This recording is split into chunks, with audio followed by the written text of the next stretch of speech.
profesor Jorge Montes Salguero, que es colega y sin embargo amigo desde hace más de 30 años. Empezamos los dos en la Complutense, en Historia del Derecho, y luego pues seguimos nuestro derrotero en la Universidad Nacional de Educación a Distancia, o sea que nos conocimos ayer prácticamente. Y por eso todo lo que diga también se lo crean. Sí, lo tengo especial cariño, porque claro, que somos de 30 años juntos en la universidad. Él empezó con una tesis doctoral que obtuvo premio extraordinario y luego pues ha seguido un derrotero científico investigador muy específico que en los últimos años además pues por razones de sus cargos, porque él ha sido vicerrector de la UNED, ha sido también secretario general de la UNED. Claro, precisamente en razón de secretario general de la UNED ha sido, digamos, el jefe de protocolo de la universidad, porque tiene que organizar todos los actos protocolarios. Por lo tanto, en los últimos tiempos pues, se ha dedicado mucho a estudiar las cuestiones relativas al protocolo universitario específicamente y en general al protocolo general de la administración del Estado. Y por lo tanto son las personas que España sabe más sobre protocolo universitario. Entonces quería agradecer especialmente que estés aquí esta mañana con nosotros y que además también hayas cambiado el turno porque tenías que hablar por la tarde, pero por imponderables pues te hemos tenido que pedir este favor para que nos hables sobre el protocolo en la universidad del siglo XXI. Cuando quieras, muchas gracias. Sí. Ya está. Bien, buenos días. En primer lugar, quiero agradecerle la invitación a participar en este evento y sobre todo al profesor Alvarado que haya querido contar conmigo por este tema. Es cierto que yo fui secretario general hace 25 años de la Universidad de la UNED y fue como una escuela para muchas cosas, en especial para temas jurídicos, y considero que los secretarios generales de las universidades en el siglo XXI deben de tener unos mínimos conocimientos jurídicos como tenía la anterior secretaria de esta universidad que nos acompaña hoy, o otra anterior secretaria que hablará, creo que es mañana por la tarde. Secretaria general. ¿Por qué le digo que la Secretaría General es como una escuela para cualquier jurista que asuma esa responsabilidad? Porque, aparte de saber enormemente procedimientos, yo tenía la suerte de haber estado 10 años como ejercicio como letrado, entonces eso me ayudó bastante.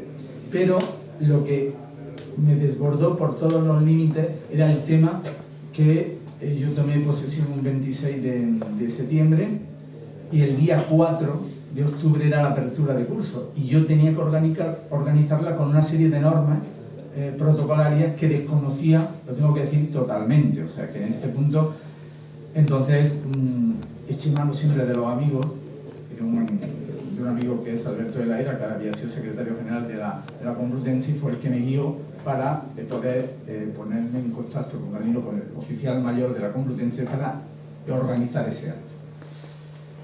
Eso me llevó posteriormente a que me planteara el que, bueno, un secretario general, que es el que tiene que decidir la organización de los distintos actos académicos que se celebran en una universidad, debería tener los conocimientos suficientes para que, digamos, no cometiera un error de protocolo. Y ahora contaré, porque bueno, se vivió la visita del actual rey como príncipe de Asturias, fue la primera vez que presidió un acto de apertura de curso, los reyes inauguraron el Instituto Universitario Gutiérrez Mellado, es decir, que en definitiva me di cuenta que tenía que hacer los cursos de protocolo de la escuela de protocolo para enterarme y sobre todo ir a las fuentes más claras, a las universidades más antiguas como Salamanca, a las universidades más antiguas y que lo aplican rígidamente como es la Universidad Complutense. Luego hablaré de lo que es aplicar todo ese protocolo universitario a una universidad como la UNED, que está implantada en 60 centros asociados, que no es lo mismo que otra universidad. Hecho esto, impulsé, con el apoyo del profesor Alvarado, la creación de los primeros cursos de protocolo que se impartieron en esta universidad como cursos de formación. Posteriormente, al marcharme como subdirector general gerente de la Biblioteca Nacional, pues esos cursos fueron asumidos por otros profesores del departamento y hoy día una profesora la ha convertido en un máster oficial. ¿Por qué el protocolo universitario es tan rígido? Yo creo que tiene que serlo, en el orden de precedencia, en el orden de no ceder determinados puestos a determinados políticos, ni siquiera a determinadas empresas. Una de las cosas con las que yo tuve que luchar digo, en el tema protocolario, era el que la UNED tiene 60 centros. En esos 60 centros, en muchas juntas rectoras, hace 25 años, participaban las diputaciones provinciales, los ayuntamientos, luego posteriormente en algunos casos las consejerías y en algunos casos empresas privadas. Claro, la empresa privada inmediatamente quería ese protagonismo en un acto académico, fuera el de Santo Tomás o fuera cualquier otro. Y además con un argumento bastante crudo que paré inmediatamente, que era: como yo pago, aquí no se hace esto porque usted paga. Usted ocupará el puesto que le corresponde, pero desde luego tienen que tener en cuenta que aquí no se compra el puesto en una mesa presidencial o en un acto académico para esa empresa. Eso estamos hablando del siglo XX, ¿eh? El siglo XXI no es así. Lamentablemente, y los expertos en protocolo, y aquí lo hay, lo saben, no está funcionando así. No solo en las universidades, sino en la administración central. Entonces, yo había preparado una ponencia, que bueno, reducirla a 30 minutos me costaba mucho, pero no quería aburrirle con decretos, con orden de precedencia, etcétera, porque creo que prácticamente todos los asistentes lo conocen debidamente dentro del mundo universitario. Sí, desde el punto de vista de mi experiencia, como por los cargos que he ido ocupando, me he visto obligado a negociar, digamos, y aplicar protocolo no solo en el ámbito universitario, sino en el ámbito de la administración central y con la Casa Real, con la cual tengo que decir que nunca tuve ningún problema. Tuve problemas con los ministerios, con las jefas o jefes de protocolo de los ministerios que participaban evidentemente en la organización de un acto donde asistía el rey o la reina o el actual monarca como príncipe de Asturias.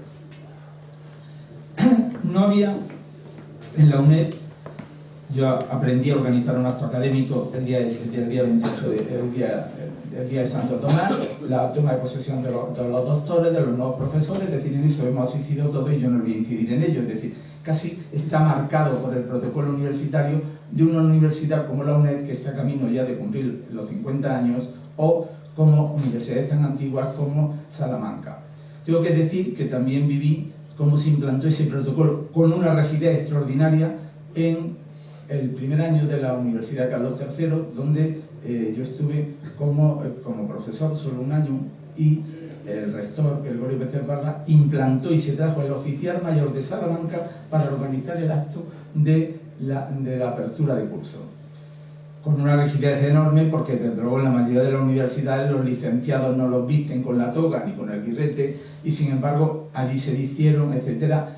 Vamos, totalmente rígido, total.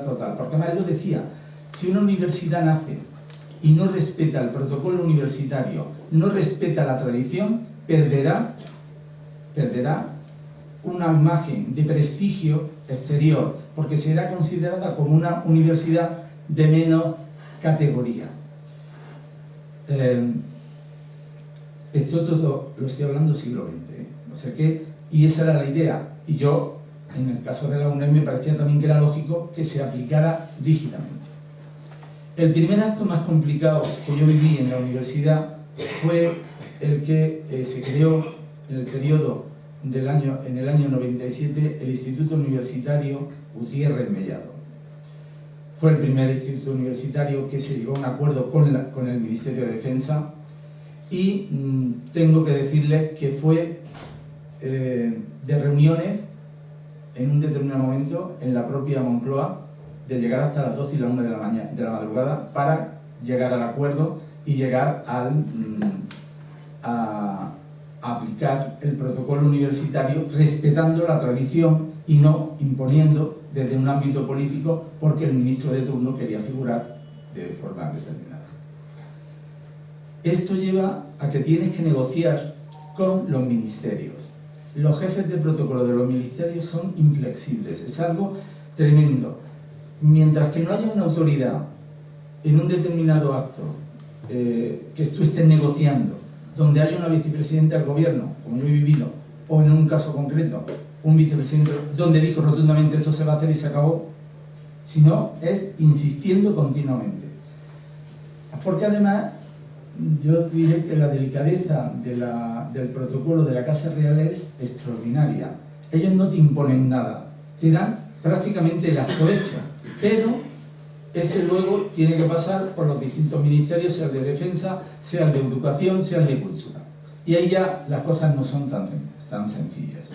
Y luego te encuentras con lo que hoy se llaman, que a mí no me gusta nada la palabra sponsor, yo me gustaría llamarlo los patrocinadores, es decir, que es distinto, sinceramente, porque tenemos que introducir ese tipo de términos cuando tenemos un castellano que es bastante rico para denominar ese tipo de colaboración, etc.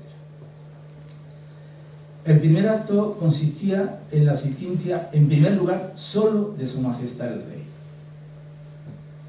Bueno, como pueden comprender, la universidad, que era la segunda vez que la visitaba, porque la primera fue cuando se invitieron doctor honoris causa los padres de la Constitución, pues bueno, como es lógico, la UNED, todo el equipo rectoral, con el rector a la cabeza, con Genaro Costas, y yo mismo como secretario general, tratamos de cuidar el más mínimo detalle. Bueno, pues cuando teníamos todo montado, entonces era el jefe de la Casa Real, Fernando Almansa, una persona extraordinaria, bueno, no solo porque era amigo de mi familia y el granadino, pero era una persona de una categoría extraordinaria y que lo facilitaba todo, absolutamente todo, no te ponía ninguna pega para nada. Sin embargo, llegó Defensa. Y llegó que, claro, el que daba la conferencia inaugural era Adolfo Suárez, que a fin de cuentas tiene el protocolo de haber sido el vicepresidente del gobierno. Cosa que esto mucha gente ignora. Es decir, las personas que han ocupado un cargo como presidente del gobierno o vicepresidente del gobierno se mantiene un protocolo a la hora del orden de precedencia, etcétera, y de colocarlo en un acto institucional. Tengo que decir que eso lo aprendí de Fernando Suárez, catedrático de Derecho del trabajo de la UNED, que bueno, yo era el secretario general y había que hacer unas gestiones y exigió directamente que yo saliera a la reunión de equipo porque él era el vicepresidente del gobierno, había sido vicepresidente del gobierno, yo enseguida salí, pero yo en ese momento desconocía ese orden de predación por haber ocupado ese cargo. Entonces, digamos, lo tengo que decir suavemente, que Adolfo Suárez no era bien visto, ni Gutiérrez Mellado, vamos a ser sinceros, por algunas autoridades dentro de Defensa. Digamos que fue así. Entonces, claro, era evidente que el anfitrión era la UNED, y por lo tanto era la UNED quien decidía dónde se colocaba cada una de estas personas. Costó muchísimo, vamos, quien haya negociado con los jefes o jefas, que la mayoría son mujeres, jefas de protocolo de los ministerios, es horas y horas. Y hasta que no pega ni un puñetazo en la mesa y dice, aquí se va a hacer así, se acabó. Tenía que tener en cuenta la asistencia de la familia del general, etcétera. Es decir, que había muchísimos flecos que había que cerrar, y además con un acto que era con invitación personal, con DNI, etcétera, que entonces la Casa Real te lo pedía. Te pedía dejar un montón de filas libres en los de estos por como medida de seguridad, como era lógico, era un periodo muy terrible de terrorismo en España. Entonces, eso fue una situación de estrés tremenda, pero vas aprendiendo con la experiencia. Y yo me di cuenta enseguida que la Casa Real no imponía nada, pero la Casa Real tenía que mantenerse en su sitio, y desde luego la universidad no lo iba a dejar a los pies de los caballos, todo lo contrario, lo respaldamos totalmente. Si la empresa privada utilizó el término de si yo pongo dinero, también se utilizó desde la administración pública.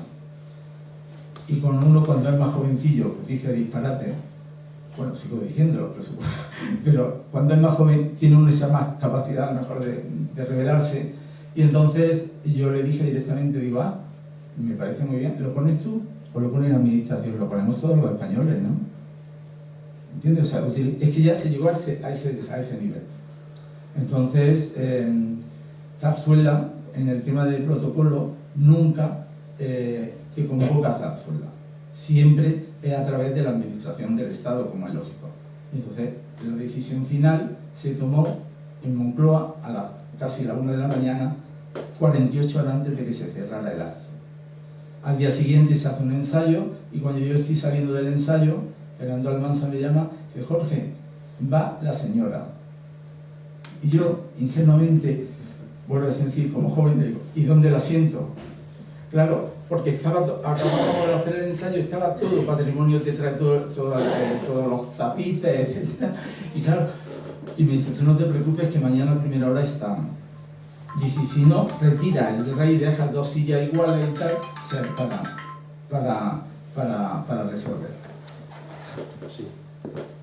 48 horas después se produce los 25 años de la UNED con la apertura de curso que él había aceptado presidir el entonces príncipe de Asturias. Fue el primer acto de apertura de curso de una universidad que presidió. Tengo que decir que ahí no hubo ningún problema.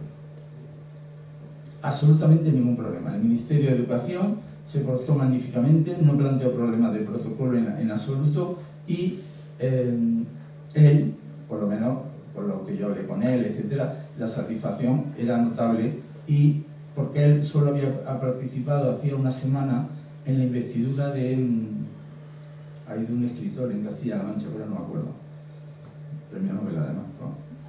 Y era lo único que había hecho desde el punto de vista universitario. Entonces se procuraron mucho de cuidar la imagen.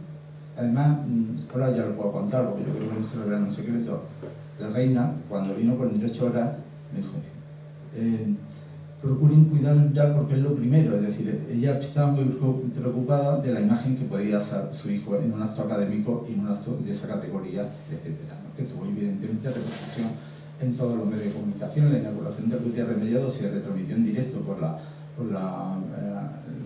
televisión española, y en el acto del príncipe exactamente igual, entonces tenía bastante repercusión. En ese punto tengo que decir que de nuevo, yo creo que ahí se notaba la mano de Fernando Almansa, incluso nos pidió un proyecto de palabras, que todos sabemos lo que es, para que no se metiera la pata en ningún dato, etc. Lo sorprendente es que la reina, cuando vino, no había pedido un dossier, pero tú piensas, en fin, que le van a explicar 4 cosas, pues te examina totalmente. O sea, se sabe punto por punto y te pregunta esto y esto. Cosa que he vivido 3 veces que he tenido que acompañarla en determinado acto. Bueno, pues ahí no hubo ningún problema, se aplicó totalmente el protocolo universitario, hubo problemas con las invitaciones como siempre, pero nada más. Y además luego, digamos que la actitud tanto del príncipe de Asturias, el actual rey, se sentía a gusto, saludó a muchísima gente, es decir, con una diría cercanía enorme, que yo le noto la menos, le veo como mucho más rígido en cualquier acto, sinceramente. Y luego, en el acto del Gutiérrez Mellado, lo que llamó la atención a todo el mundo era la figura de Adolfo Suárez. Llegué a pensar que estaba eclipsando a los monarcas, porque era tal el afán de todo el mundo saludarle, aparte que dijo una conferencia extraordinaria. Y tengo que contarle algo.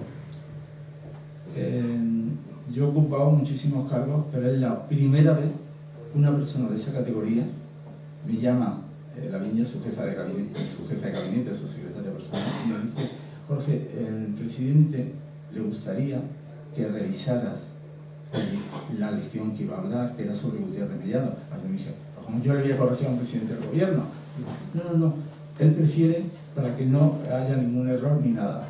Eso demuestra la categoría y la humildad de que era Adolfo Suárez.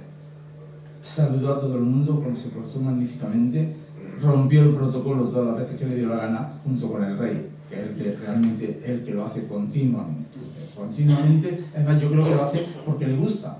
El primero que llegó era el general Cabrera, y me dice el general Cabrera, que había sido alumno de la UNED: Jorge, se ha dejado todo el discurso y todo en el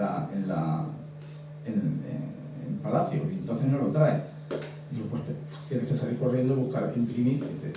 Pero él puede hacerlo, es el jefe del Estado, a fin de cuentas no pasa nada. Esos son quizás los dos casos más significativos por el concurrir varias instituciones, y sobre todo la Casa Real. Y el remate como secretario general fue la investidura de un doctor honoris causa que había fallecido. Yo no sabía de dónde tirar para nada, y lo nuevo fue la Complutense quien me ayudó, porque habían investido hacía poco tiempo Andrés Segovia también, después de haber fallecido, ¿no? Y bueno, eso está escrito y lo dejé preparado en Secretaría General. Hay un protocolo para que, si en un caso posible de este tipo, en este caso era la viuda la que recogía, se le investiga, pero simbólicamente, sin investir la doctora, es decir, tienes que poner la toga en una silla, etcétera. Es decir, es otro tipo de ceremonial que la hija de Galino me dijo: yo me lo he inventado, O sea, no he encontrado antecedentes de investir a alguien que ha fallecido. Entonces hay que buscar la fórmula como fuera. Después, bueno, yo fui llamado a lo que es la Administración Central, uno de los puestos que creo que, junto con la Secretaría General de la UNED, he aprendido muchísimo, porque yo he procurado, donde he ido, aprender de los funcionarios, porque creo los que están allí permanentemente y los que conocen la institución. Y no dejarme influenciar ni por medidas sectoriales de cesar a nadie y de quitar a nadie, sino todo lo contrario, de tratar de rodearme de aquellas personas que podían formar un equipo y hacerlo lo mejor posible. Cuando yo asumí la subdirección general, la gerencia de la Biblioteca Nacional, con Rosa Regás de directora, que no le auguro a nadie. En fin, lo peor que hay poner un cargo a una persona que desconoce totalmente la administración, lo digo como lo siento, y que cree que, bueno, pues que como es la jefa, puede hacer y deshacer. Y la administración, como todos conocemos, es muy complicada. Bueno, pues llego a la Biblioteca Nacional y en menos de un año me encuentro con la situación de que hay que preparar el centenario del Quijote. Y aquí ya entramos en el siglo XXI. Vamos a ir por partes. ¿Por qué? Porque aquello lo pagaba Castilla-La Mancha, lo pagaba el Ministerio, lo pagaba varias empresas, entre ellas una de seguro muy conocida, que después de 2 comidas con ellos, y aprovechando, lo tengo que decir, que estaba el duque de Marichalar, pues, entonces el duque de Marichalar, él propició el que se nos diera una subvención, que era bastante dinero, 150.000 euros, claro. Pero ¿cuál era el precio? Ahí estaba el problema. El precio era que en el acto, en la llegada, tenían que estar el comité ejecutivo de Windows, de la compañía de seguro. Y claro, yo llamo al ministerio, me dice rotundamente que no, llamo a Casa Real y me dicen: ah, no hay problema, por saludarnos no pasa nada. Digo, sí, pero es que no pueden estar recibiendo a los monarcas ni al presidente del gobierno, ni... Claro, porque tiene que llegar el presidente del gobierno, que es junto con el anfitrión, quien recibe al jefe del Estado. Bueno, realmente, si los de la UNED fueron complicados, aquello fue tremendo, tremendo. Tengo que agradecer la labor de María Teresa Fernández de la Vega, que asistía a todas las reuniones y no hablaba. Y yo la miraba y decía...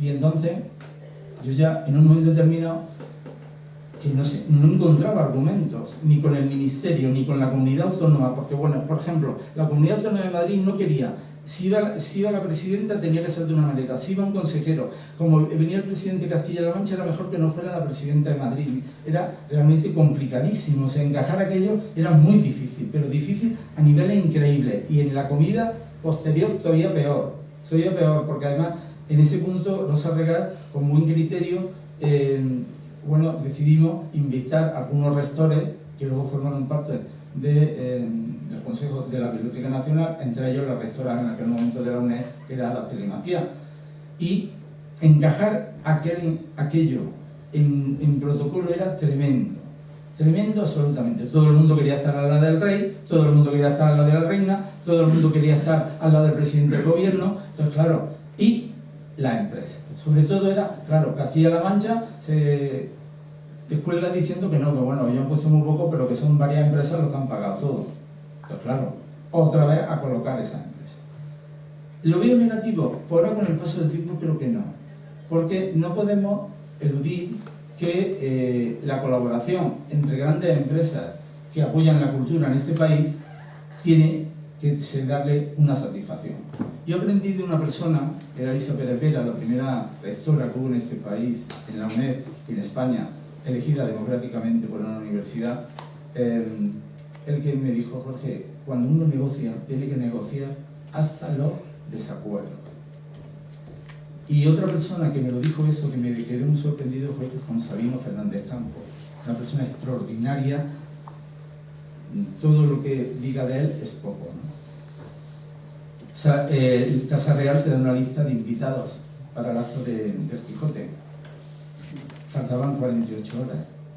Entonces llegamos a Moncloa, y yo ya no sabía ni por dónde salir, lo digo sinceramente, o sea, porque por más que me establecía el protocolo así, de esta manera, no puede, el orden de precedencia no se puede saltar, el único.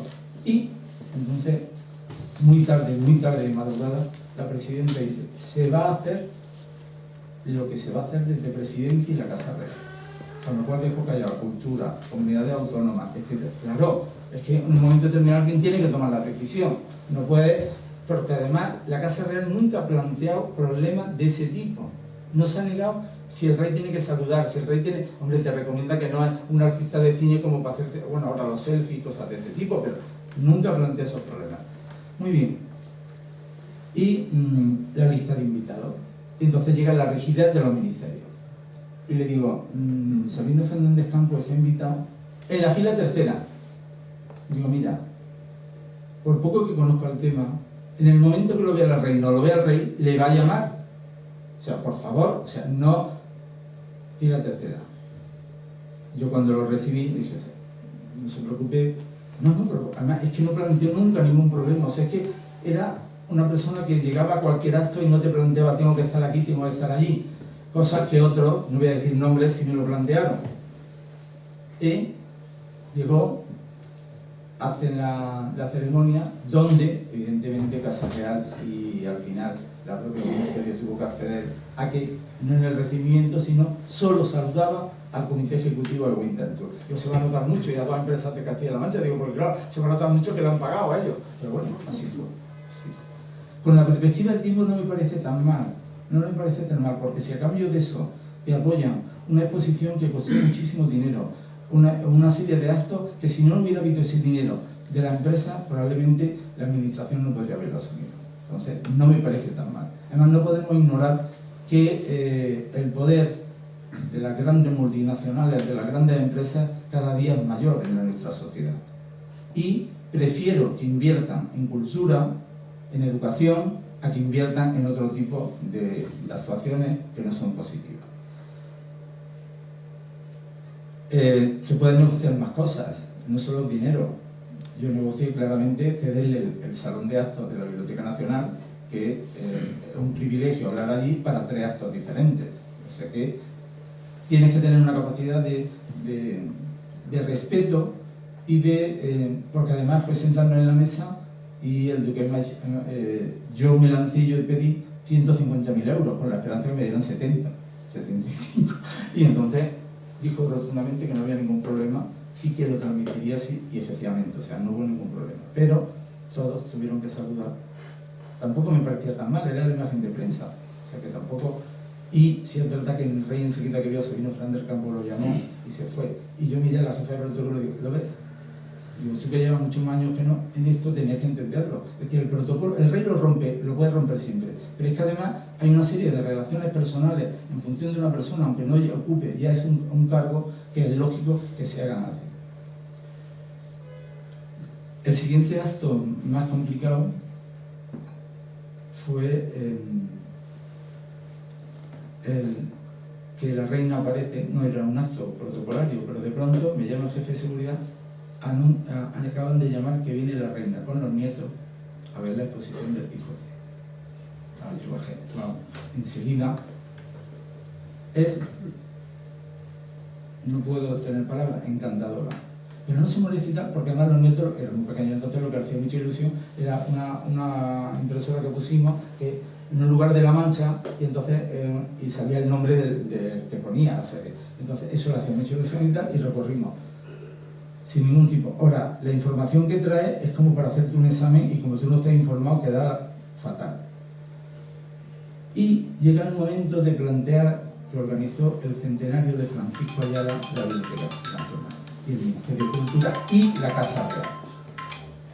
De nuevo, claro, yo había tenido el privilegio de que Francisco Ayala, que era granadino también, cuando fui secretario general, fue uno de los que se invistieron doctor honoris causa por la UNED. Además tuvo mucha gracia porque con la edad que tenía y todo, llega y dice, estaba en la primera y dice, ay, yo a este chico lo conozco, tengo yo una foto de él al lado mío en la UNED. Bueno, pues choco otra vez directo con empresas que pagan. El comisario de la exposición no planteó ningún problema, que era Luis García Montero, pero otra vez la empresa y otra vez el ministerio. Y era una cena, no era un acto protocolario ni universitario, pero era una cena donde había una mesa donde evidentemente estaban escritos su mujer, los reyes. Y empieza, el problema era quién cerraba el acto. El acto lo tenía que cerrar el rey, era evidente. Y yo, de pronto, digo, ¿y tú crees que el rey no le va a dar la palabra a Francisco Ayala? ¿Tú crees que se celebra todos los días un centenario de alguien que está vivo? Y con todo su lucidez. No, rotundamente tiene que ser el rey. Y el protocolo que se le pone delante es ese y es el que tienes que poner. Yo llamé a Moncloa, reunión de nuevo, y fue Moncloa quien tomó la decisión. Y dijo claramente, el rey hará lo que le da la gana. Y entonces el protocolo puede obligarle a lo que quiera, pero es evidente que lo va a romper, dicho y hecho. Ahora, en ese acto, donde había invitado a 150 personas, viví las situaciones más tremendas. De personas de una categoría que tú tienes en un nivel altísimo, donde llegué a decirle, o me cambia de mesa o no me siento. Digo, mire usted, vaya así. Digo, mire, ahí están los jefes de protocolo del Ministerio y Casa Real, plantéeselo usted. Nosotros somos los anfitriones y hemos cumplido lícitamente lo que marca el protocolo. Usted le corresponde. Yo no, yo quiero estar en la mesa delante del rey. Me marcho. Digo, bueno, mire usted, ahí tiene los jefes de protocolo, ahí tiene Casa Real, vaya y hable. No se marcharon, pero no fue una persona sola. Y eso te hace pasar tremendo. Lo que lleva a que quien dirija el protocolo tiene que tener una mano izquierda extraordinaria y un conocimiento de cada una de las personas que viven. No solo un conocimiento de la institución que representa, la academia, el Instituto Cervantes, cualquiera de estas instituciones que tanto hacen en España por la cultura, hay que tenerlo en cuenta y enterarse quién viene. Porque si no, la situación de tensión puede ser enorme. Y si se genera en el acto, se transmite en muchas actuaciones. Y yo volví, como después bueno, pasé a otro de las instituciones que más ilusión me ha hecho, que era ser también su director general gerente del Museo Arqueológico Nacional.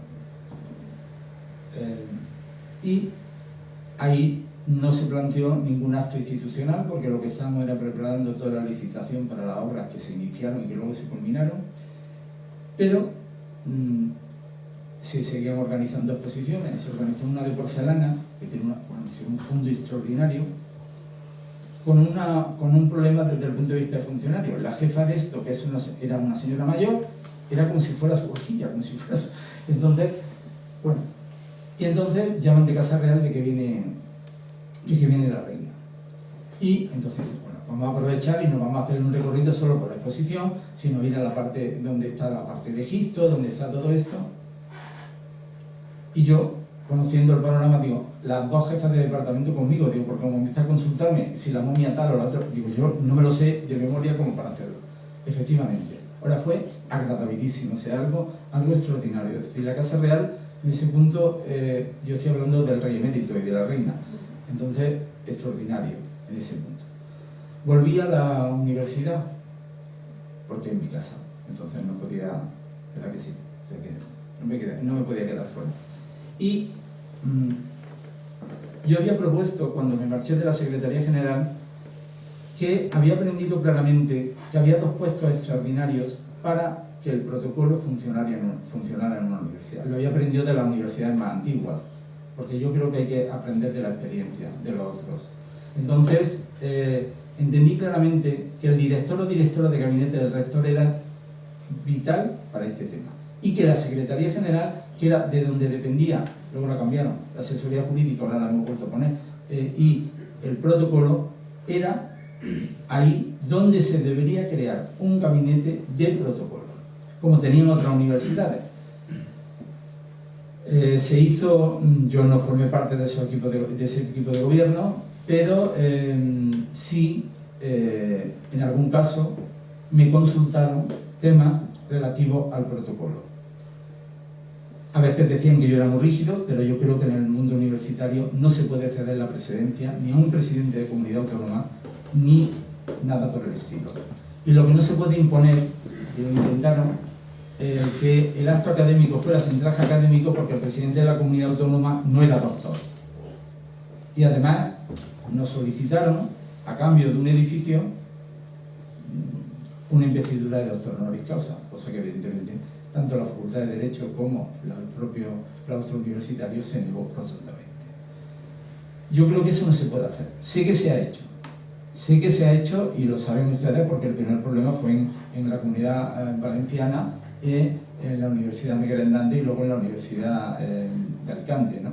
Entonces, yo creo que no se debe hacer. Es decir, romper la tradición de esa manera no es posible. Tú solo tienes que ceder la presidencia, el rector no le cede, sino que le entrega la vara de mando al jefe del Estado y, en caso excepcional, al presidente del gobierno, pero nunca a un ministro, nunca, por mucho que te haya apoyado desde el Ministerio de Educación, lo que quiera, nunca. Ese debe ser esa rigidez. Y además el decreto de precedencia no se ha cambiado. Lo que han hecho las comunidades autónomas al transferirle las competencias de las universidades, de todas las universidades presenciales y públicas, ha habido un problema, que ellos han creado su propio protocolo, donde marginan al rector. Eso no se debe de hacer, porque el rector es la máxima autoridad que hay en una universidad y además elegida democráticamente. Por lo tanto, no tiene sentido que eso se haga, ¿no? El gabinete de comunicación, digamos, de protocolo se creó y lo dirigió en aquel momento, hasta que se ha jubilado, Pilar Ruibán, con una rigidez extraordinaria. Le llamaban la alférez, o sea, cosas así. Pero yo lo entiendo, porque es que yo lo he vivido. Es decir, si tú en un momento determinado no te pones seriamente, no hay... Y además con la coordinación, sobre todo en el último periodo, donde yo formo parte también de ese equipo y la secretaria general que nos acompaña, que además fue directora de gabinete del rector, con lo cual se unía la posibilidad de tener un conocimiento clarísimo de cómo se podía hacer. El problema siempre ha venido en la UNED con los centros asociados.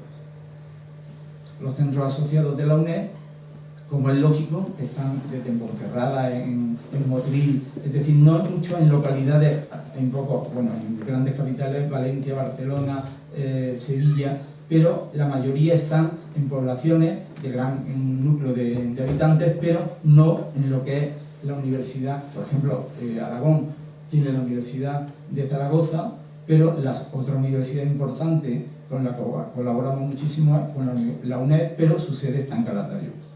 Eso significa alcalde, presidente de Diputación y bancos y cajas.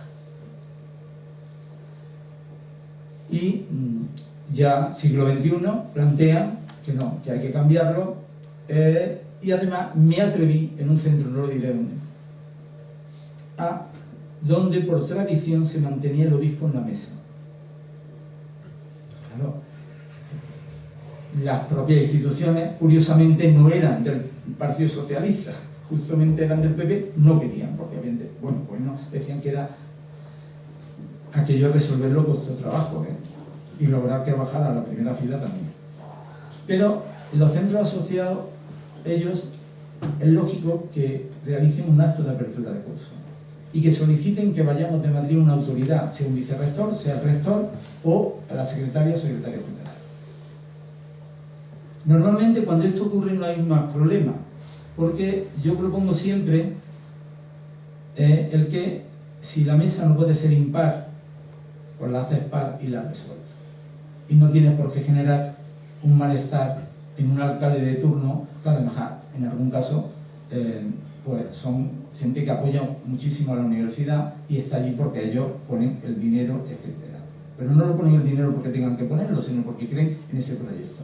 En ese punto tengo que decir que Cataluña, donde tenemos un número de alumnos mucho más superior a lo que puede tener la UOC, las instituciones que han gobernado Convergencia, la antigua Convergencia, nunca ha puesto problemas.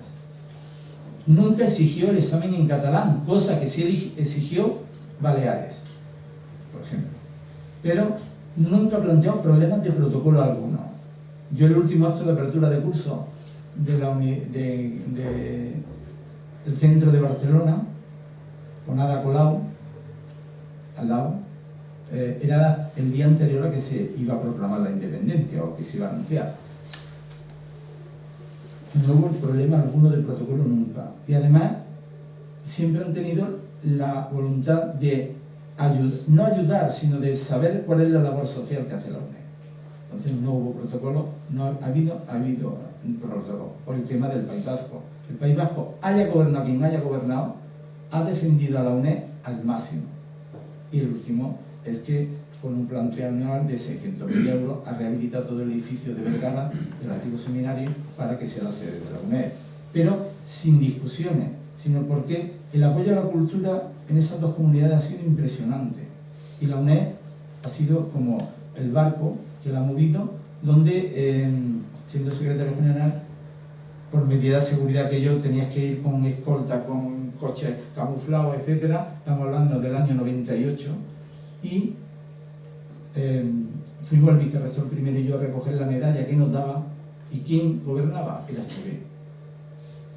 Entonces, todo tenías que buscar la fórmula de agradecerlo, pero todos teníamos el sentimiento que teníamos, claro, donde llegaron a exigir que incluso los guardias civiles que se examinaban en la UNED tuvieran que dejar el arma en una habitación, etc. Entonces, era complicado. No hubo tampoco ningún problema.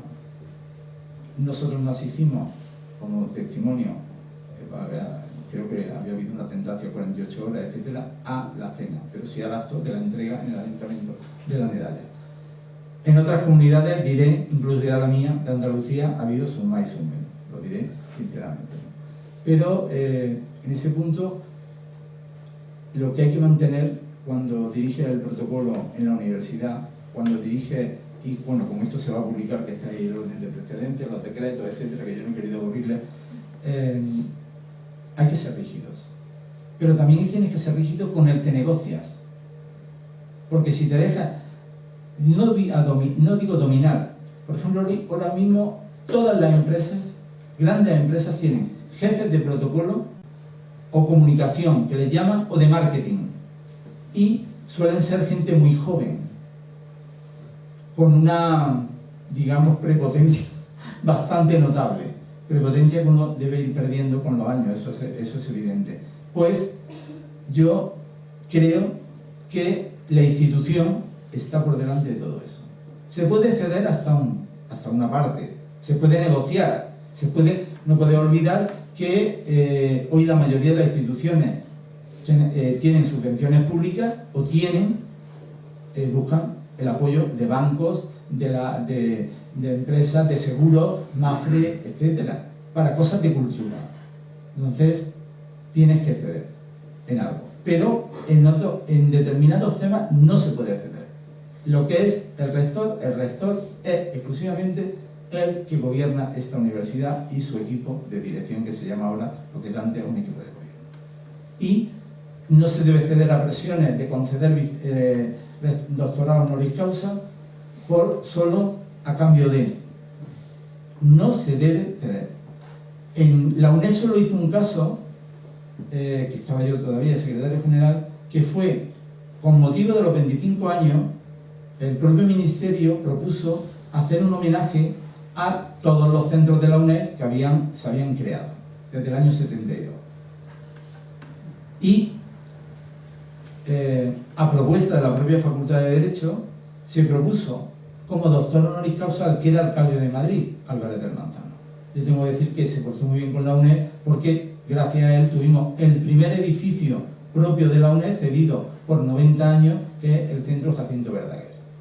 Pero aquello levantaba aristas por todos los sitios, porque a él y no a otro. Entonces, vuelve a negociar con el ministerio, y entonces, ¿a quién? Pues, un catalán. Un catalán.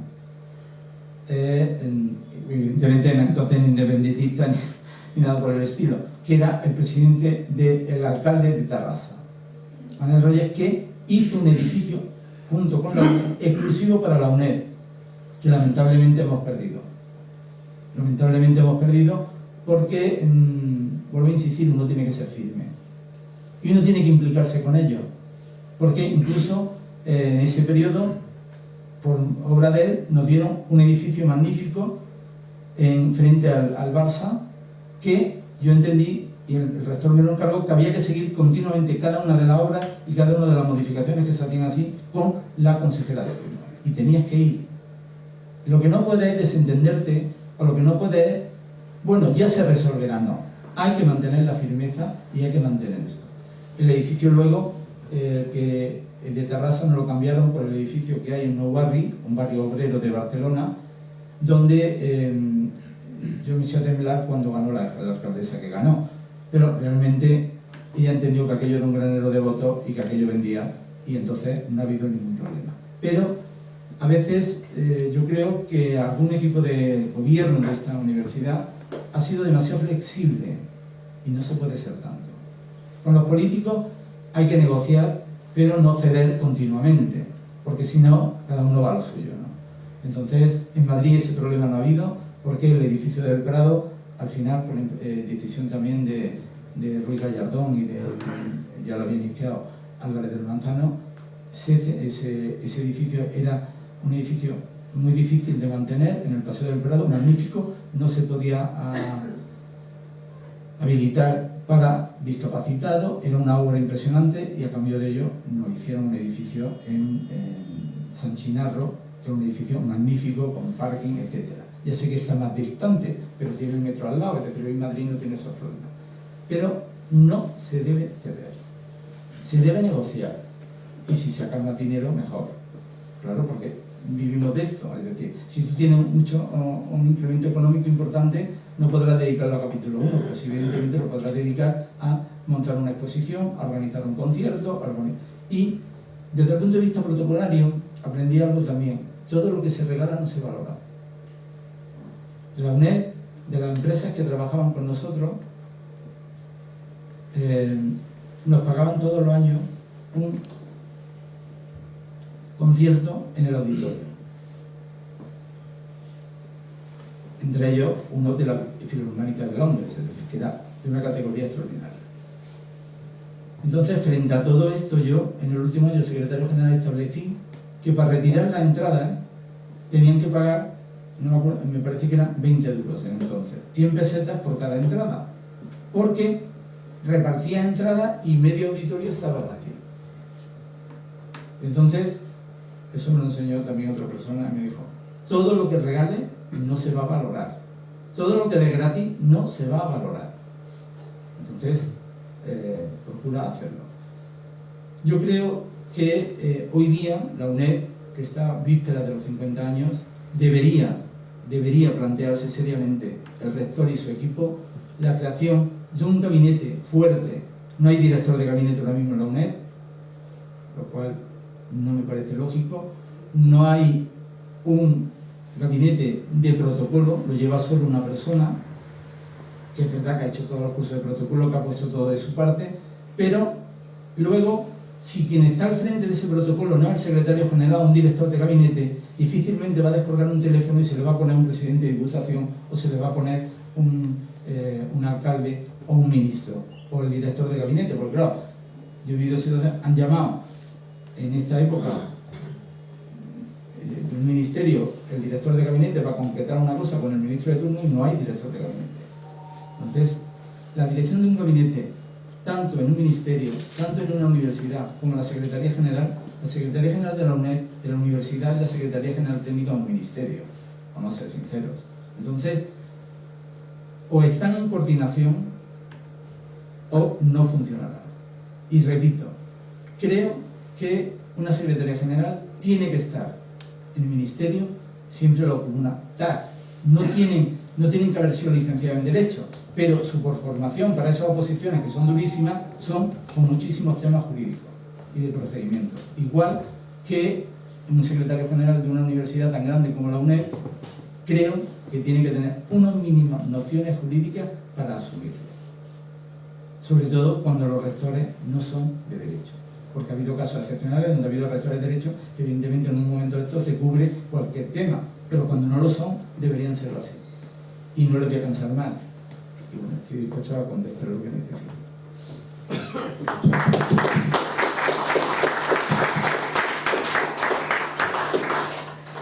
Bueno, vamos a abrir un turno de preguntas. Mientras se lo piensan, yo adelanto una. Vamos a ver.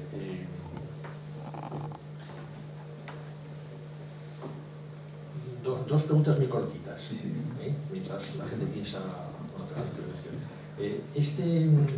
¿Cómo ves tú, cómo interpretas o cómo se significa este llamado privilegio de los profesores, de los doctores que en claustro universitario pues, tienen el privilegio de cubrirse en presencia del rey, incluso la frase famosa esa del rector de sentados y cubiertos? Claro. Eso es la primera. Es muy antiguo. Claro.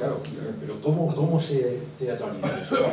Y en segundo lugar, una anécdota que yo conozco, pero que es deliciosa. Me gustaría que la contaras de tu época de gerente en la Biblioteca Nacional, de los famosos tres serenos que te encontraste ahí que estaban por la... Bueno, eso no es los problemas de la administración. Yo fui no tiene mucho que ver con el protocolo, pero realmente es magnífica de cómo se funciona aquí en la administración. No, lo que aprendes en esos puestos, bueno, primero, en el tema de los... Yo creo que ese privilegio se debe mantener y no creo que en ningún momento... No, pero que lo explique porque la gente no conoce. No, vamos a ver, esto surge en Salamanca, cuando de origen eclesiástico, donde lo que se establece es que el día que se celebra de la universidad, que se institucionaliza con Santo Tomás de Aquino, los doctores puedan mantenerse cubiertos, es decir, con el birrete delante del monarca o delante del propio rector de la universidad. ¿Por qué? Pues por una razón, porque lo que se le da protagonismo es a la educación, a la cultura, etc. Al fin de cuentas, como se dice, el protocolo universitario que nace muy antiguo tiene reminiscencias canónicas, reminiscencias eclesiásticas, pero sobre todo es una asociación gremial. No siquiera, en ese momento no se pensaba en lo que es la universidad entendido así, sino como el gremio de la gente culta, de la gente que sabe, de la gente que puede transmitir el conocimiento. Y es por eso, yo creo que también se mantiene. No, es que te lo cuento porque es muy curioso que normalmente los otros académicos, donde está todo el claustro, todo el mundo, su toga, su birrete, las autoridades en lo alto, y cuando se sienta el rector, la primera frase que dice, según el protocolo de todas las universidades, es sentaos y cubríos. Sentaos y cubríos. Todo el mundo se sienta y nadie se cubre, porque el birrete es muy incómodo, ya pues, incluso hace calor, hace daño, entonces nadie se cubre y se queda sentado. Salvo cuando va el rey. sí. Entonces cuando va el rey, todo el mundo... No, es que cuando ha venido el rey, es decir, se establecen... Una cosa realmente paradójica. Pero no solo cuando viene el rey, sino es la idea... cuando tú organizas un acto donde va el jefe del Estado, tienes que cuidar al máximo. La UNED, junto a las universidades, antes de llegar a los medios telemáticos, utilizaba muchísimo, se hacía un protocolo muy magnífico, se le entregaba a cada asistente, etc. Evidentemente la Casa Real lo tenía, pero se le daban una serie de normas concretas a los asistentes para que no... hay gente que puede ser, que no sea monárquica, pero que utilizaran el birrete como una forma de... Nosotros estamos por encima de él, ¿no? Es por el foro universitario. Sí, exacto, es por lo que... Y entonces, y eso se ha perdido, lo digo también, el tema de no repartir por escrito y el protocolo, a pesar de que la UNED, claro, tiene que utilizar todos los medios, pero eso ha dejado, a mí personalmente no me gusta, como la lección inaugural, donde antes se grababa impresa y, y sin embargo, todo es pantalla.